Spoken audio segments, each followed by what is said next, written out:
আচ্ছা, মেয়ের আবদারে রান্নাঘরে ঢুকে বানালাম পিৎজা। এবার মেয়ে এইটা বিভিন্ন ইউটিউব চ্যানেলে দেখেছে যে অনেকে পিৎজা খাচ্ছে, তো আমাকে বললো মা আমি পিৎজা খাবো। তো ন্যাচারালি বাইরে থেকে এনে পিৎজা তো আমি ওকে খাওয়াবো না।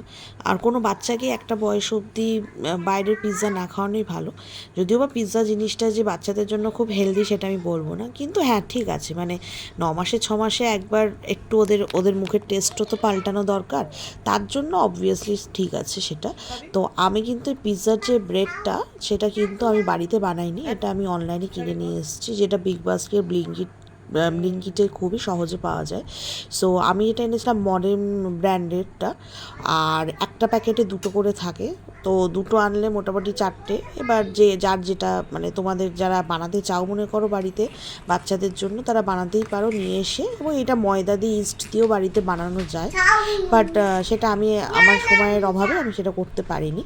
এবার আমি দুরকম সস দিয়ে এটা ব্রেডটাকে মাখিয়ে নিচ্ছি ভালো করে। ওর উপর দিয়ে এটাকে আমি মানে একেবারে লেপে দেবো। মানে সেটা হচ্ছে তোমার একটা হচ্ছে পিৎজা সস যাবে, যেটা নর ব্র্যান্ডের, নর কোম্পানির আমি এনেছি। আর একটা হচ্ছে টমেটো কেচাপ, যেটা কিষান কোম্পানির, তো কিষান ব্র্যান্ডের। তো এই দুটো আমি ইউজ করলাম।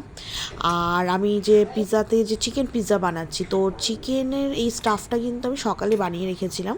সেটা প্রিপারেশন হচ্ছে বোনলেস চিকেনটাকে একটু শেডেড করে, মানে একটু ছোটো ছোটো করে কেটে, তার মধ্যে একটু পাতিলেবুর রস, একটু গোলমরিচ গুঁড়ো, একটু রসুন কুচি, আর একটু অল্প মানে চিলি পেপার, সেটা যদি কেউ মনে করো দিতে পারো, না হলেও না দিতে পারো। আমি একদম অল্প একটু দিয়েছি, দিয়ে সেটাকে কিন্তু আমি টস করেছি প্যানে। তার সাথে হচ্ছে ক্যাপসিকাম এবং অনিয়ন বা পেঁয়াজ, যেটাই যে যেটা বোঝো, সেইটা দিয়ে আমি সেটাকে টস করে রেখেছি।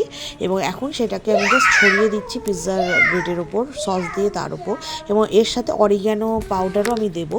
এবং অরিগ্যানোটা ছাড়া পিৎজাটা ইনকমপ্লিট, মানে পিৎজার যে ফ্লেভারটা বা যে স্মেলটা আসে সেটা কিন্তু মেনলি যেটা থাকে সেটা অরিগ্যানো আর চিজের জন্যই আসে।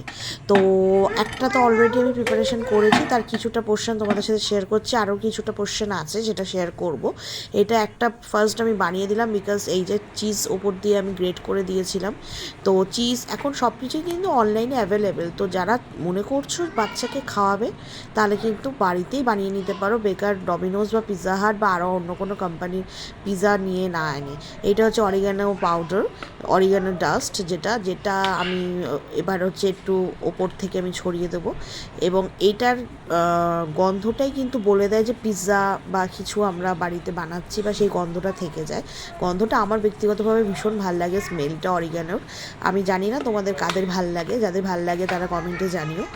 আর আমার মোটামুটি একটা পিৎজা রেডি করে আমি দিয়ে দিয়েছি, বাবার মেয়ে খেতে বসে গেছে। আর এইটা হচ্ছে চিজ আমি কিনেছিলাম, এই চিজটা খুব সুন্দর ভালো, তোমরা ব্লিঙ্কিটে বিগ বাস্কেটে পেতেই পারো। চিজটা হচ্ছে কিউব করা থাকে, একটা বড় প্যাকেটের ওই মোটামুটি 6টা না 7টা মতো কিউব ছিল। তার চিজটাকে আমি ওপর দিয়ে ছড়িয়ে দিয়েছি।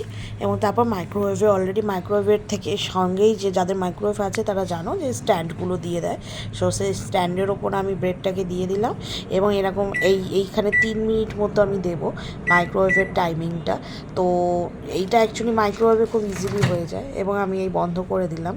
এবং ফাইনালি আমার মেয়ের রিয়াকশানটা কি কেমন লাগছে দেখো।